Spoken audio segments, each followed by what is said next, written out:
Dans cette vidéo, je vous propose de résoudre un problème classique se ramenant à un problème du second degré. On découvre l'énoncé ensemble. Voici l'énoncé, on cherche à déterminer les dimensions d'un rectangle, longueur grand L et largeur petit l, dont le périmètre petit p est égal à 26 et l'aire A est égal à 40. Voici donc un schéma. Nous avons ici un rectangle, voici sa longueur, voici sa largeur. Je connais son périmètre P est égal à 26 et son aire A est égal à 40. Et le but du jeu, c'est de trouver la valeur de grand L et la valeur de petit l.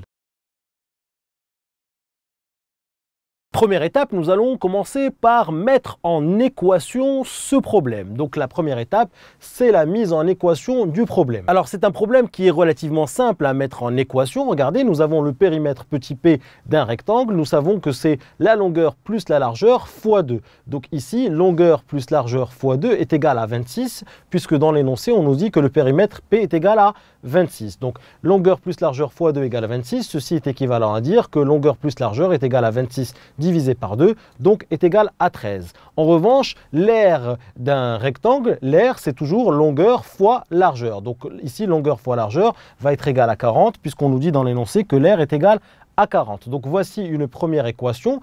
Grand L plus petit l égale à 13. Une deuxième équation, L fois petit l est égal à 40. On obtient donc le système S suivant.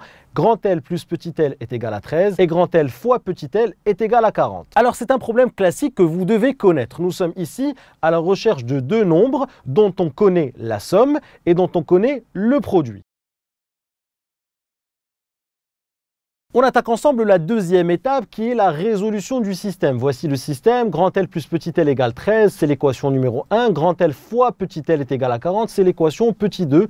Et j'opte ici pour la méthode par substitution que vous connaissez. Donc la méthode par substitution consiste à prendre la première équation et exprimer une inconnue en fonction de l'autre. Donc ici, grand L est égal à 13 moins petit l. Et dans l'équation E2, je vais venir remplacer grand L par 13 moins petit l. Donc je remplace grand L par 13 moins petit l et j'obtiens, donc si je remplace ici grand L par 13 moins petit l, j'obtiens 13 moins petit l fois petit l égale 40.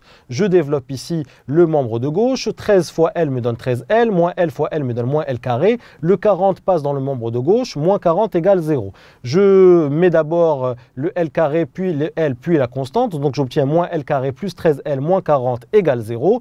Et je vois ici que j'ai plus de signe moins que de signe plus, donc je décide de multiplier le membre de gauche par moins 1 et le membre de droite par moins 1, ce qui est beaucoup plus joli à voir. Donc si je multiplie tout ceci par moins 1, j'obtiens L carré moins 13L plus 40.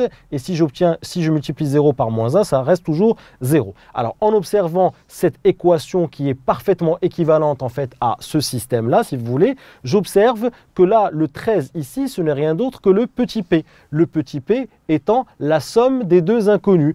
Et ici, le 40, c'est le grand A, ce n'est rien d'autre que le produit des deux inconnus. Donc ça, c'est quelque chose de classique. En fait, quand on connaît la somme de deux inconnus et le produit de ces deux inconnus, cela revient à résoudre une équation que vous pouvez bien sûr démontrer et que vous pouvez aussi retenir. Je vais vous donner la petite astuce, on va l'écrire ensemble. Voici le théorème, si vous voulez, on vient de le démontrer. Quand vous connaissez la somme de deux inconnus x plus y égale une somme, je l'ai noté S ici dans la partie du cours, x fois y, quand vous connaissez le produit qui est grand P, on peut dire que x et y sont solutions de l'équation x carré moins sx plus p égale 0. Donc ça, si vous voulez, c'est quelque chose que vous devez connaître ou alors vous pouvez à chaque fois le démontrer. Mais rappelez-vous, quand vous connaissez la somme de deux inconnus et le produit de ces deux inconnus, cela revient à résoudre une équation du second degré qui n'est rien d'autre que x carré moins sx plus p égale 0. Alors revenons maintenant à nos moutons, nous allons résoudre ce système-là.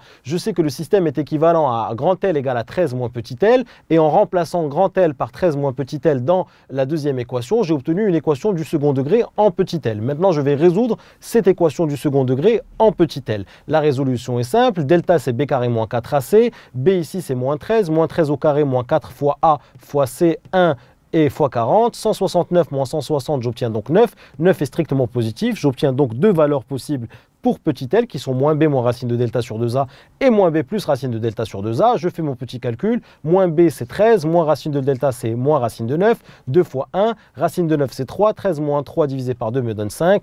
Et ici le calcul, 13 plus racine de 9 sur 2 fois 1, 13 plus 3 divisé par 2, 16 divisé par 2 me donne 8. Donc ici j'ai deux valeurs possibles pour petit l. Alors, j'ai trouvé deux valeurs possibles pour petit l égale 5 ou petit l égale 8. Donc maintenant, si petit l est égal à 5, alors grand L qui est égal à 13 moins petit l, je remplace petit l par 5, 13 moins 5, j'obtiens 8.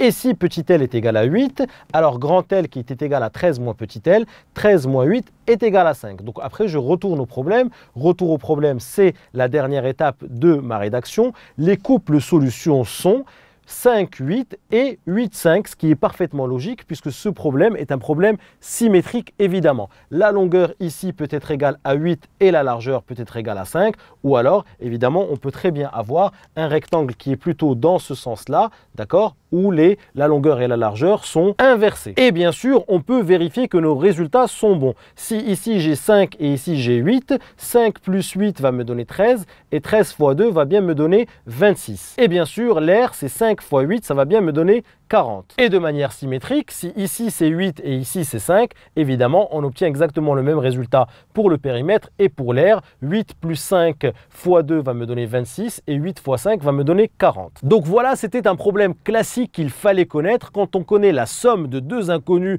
et le produit de ces deux inconnus, cela revient à résoudre une équation du second degré.